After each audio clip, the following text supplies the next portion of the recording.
नमस्कार. आज आपण अशा एका जहाजाची गोष्ट ऐकणार आहोत ज्याला जगभरात कधीही न बुडणारं जहाज असं म्हटलं जायचं. पण निसर्गासमोर माणसाचा गर्व किती क्षणात कोसळतो याचं हे सर्वात मोठं उदाहरण ठरलं. 10 एप्रिल 1912 एक तारीख जी जगाच्या इतिहासात कायमची कोरली गेली आहे. कारण या दिवशी RMS टायटॅनिक नावाचं जगातलं सर्वात मोठं, सर्वात आलिशान आणि त्या काळातलं अत्याधुनिक जहाज आपल्या पहिल्या प्रवासासाठी निघालं होतं. पण काही दिवसांनी हेच जहाज अटलांटिक महासागराच्या तळाशी कायमचं विसावणार होतं. कसं आणि का? चला जाणून घेऊया या संपूर्ण व्हिडिओतून. टायटॅनिक जहाज इंग्लंडच्या साऊथहॅम्प्टन बंदरातून अमेरिकेच्या न्यूयॉर्ककडे रवाना झालं. या जहाजात सगळ्या प्रकारचे लोक होते. श्रीमंत उद्योगपती, नामांकित अभिनेता अभिनेत्रींपासून ते साधे इमिग्रंट्स जे अमेरिकेत नवी आणि चांगली जीवनशैली शोधण्यासाठी निघाले होते. या जहाजाचं कमांड सांभाळत होते 62 वर्षांचे अनुभवी कॅप्टन एडवर्ड जॉन स्मिथ. संपूर्ण युरोप आणि अमेरिकेत या जहाजाबद्दल प्रचंड उत्साह होता, चर्चा होती. कारण हे केवळ जहाज नव्हतं तर मानवी अभियांत्रिकीचा, इंजिनिअरिंगचा एक चमत्कार होतं. टायटॅनिकची लांबी होती तब्बल 269 मीटर तर उंची 50 मीटरपेक्षा जास्त होती. त्या काळातील हे जगातील सर्वात मोठं जहाज होतं.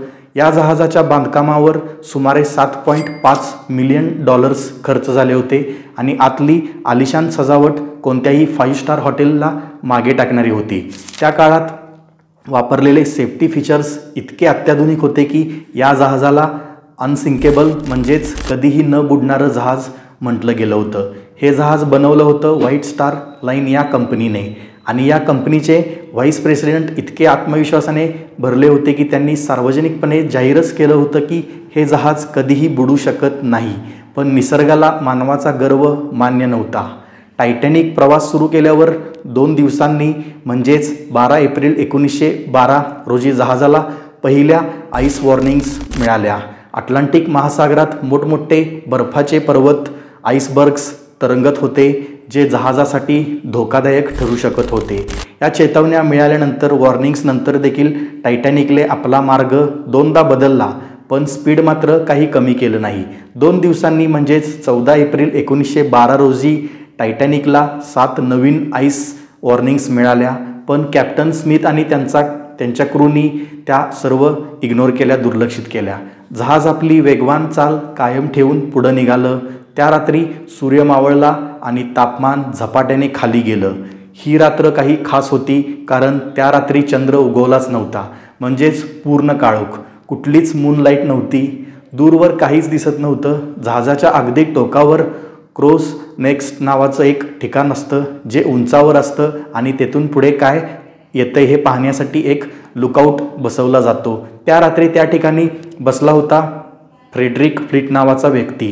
तिथे थंडी एवढी प्रचंड होती की वाऱ्यामुळे डोळ्यात पाणी येऊ लागलं. दिसणं जवळजवळ अशक्य झालं होतं.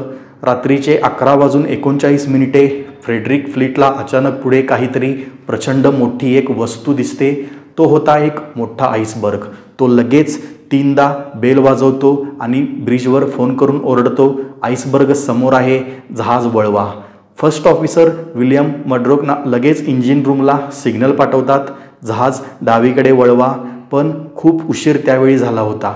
फक्त 1 मिनिटानंतर म्हणजे 11:40 टायटॅनिक त्या प्रचंड आईसबर्गवर आदळलं. हा आईसबर्ग लांबीला होता तब्बल 200 ते 400 फूट इतका, म्हणजे जवळपास एक फुटबॉल मैदाना एवढा मोठा होता तो आईसबर्ग. आणि उंची इतकी की जहाजाच्या क्रोज नेस्टपर्यंत पोहोचत होती. जहाजांचा फ्रंट राईट साईड म्हणजेच बो हा भाग सर्वात जास्त आदळला. हे बो म्हणजे काय हे सांगायचं असल्यास झालं तर जहाजाचा समोरील टोकाचा भाग म्हणजे बो. टक्कर झाल्यानंतर इंजिनियर खाली गेले आणि दृश्य पाहून त्यांचा थरकाप उडाला. जहाजाच्या 16 वॉटरटाईट कंपार्टमेंट्सपैकी 6 कंपार्टमेंट्समध्ये आधीच पाणी घुसलं होतं. डिझाईननुसार 4 कंपार्टमेंट्स जरी भरले तरी जहाज सुरक्षित असतं, अगदी आरामात समुद्रात ते तरंगू शकत असतं. पण 6 कंपार्टमेंटमध्ये पाणी शिरलं होतं म्हणजे जहाजाचं भविष्य ठरलं होतं. कॅप्टन स्मिथ यांनी तत्काळ डिस्ट्रेस सिग्नल पाठवण्याचा आदेश दिला. रेडिओ ऑपरेटर जॅक फिलिप्स सतत SOS सिग्नल पाठवत राहिले. मेडे टायटॅनिक सिंकिंग, पण बराच वेळ कोणतंही उत्तर आलं नाही.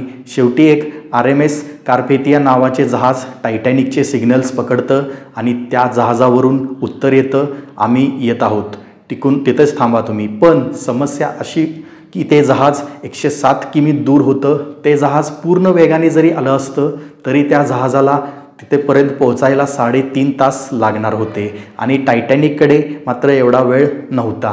रात्री 12 वाजता कॅप्टन स्मिथ यांनी ऑर्डर दिली, सर्व प्रवाशांना लाईफ बोट्समध्ये बसवा.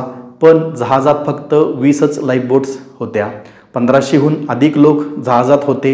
रात्री 1 वाजेपर्यंत जहाजाचा पुढचा भाग पूर्णपणे पाण्याखाली बुडाला होता.